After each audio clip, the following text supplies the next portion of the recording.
George Washington Carver was born at about 1865, the son of slaves.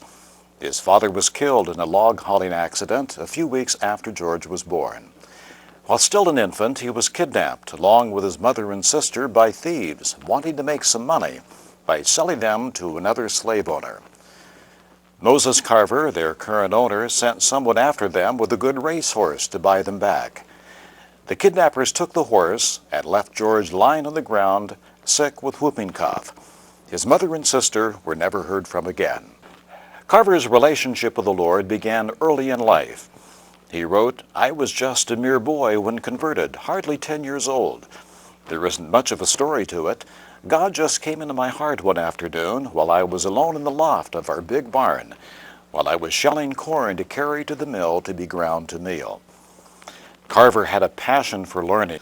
That passion led him to earn a degree in agriculture from Iowa State College as the first African-American student there. In Carver's day, the South was a one-crop economy, cotton. It was the only crop banks would lend money to farmers for planting. But the soil became depleted through repeated planting of cotton year after year. Carver knew that if the farmers planted legumes, like peanuts and sweet potatoes, it would revive the soil. But the only problem was, in those days, there was no market for peanuts and sweet potatoes.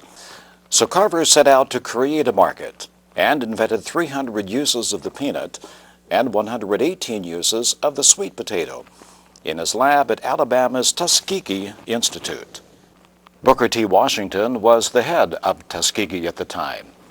He invited Carver to come to his school when Carver was 31 years old. In his invitation, Washington wrote, "Our students are poor, often starving. We teach them to read and write, but words cannot fill stomachs. They need to learn how to plant and harvest crops. I cannot offer you money, position, or fame. These things I now ask you to give up. I offer you in their place work, hard work, the challenge of bringing people from degradation, poverty, and waste to full manhood." Carver's response was, "I shall be glad to cooperate with you in doing all that I can through Christ who strengtheneth me to better the condition of our people." And Carver did just that.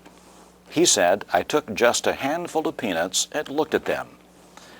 'Great Creator,' I said, 'why did you make the peanut? Why?' God answered his prayer. He said, 'The great Creator taught me to take the peanut apart and put it together again. And out of the process have come forth all these products.'" He called his lab God's Little Workshop.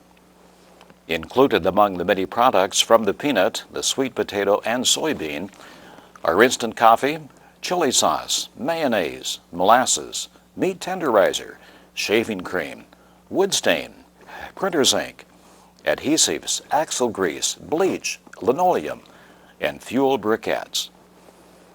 Carver gave God the credit. He said, "No books ever go into my laboratory. I never have to grope for methods. The method is revealed the moment I am inspired to create something new. Without God to draw aside the curtain, I would be helpless." Dr. Carver locked the door to his lab when he was creating things. He said, "Only alone can I draw close enough to God to discover his secrets."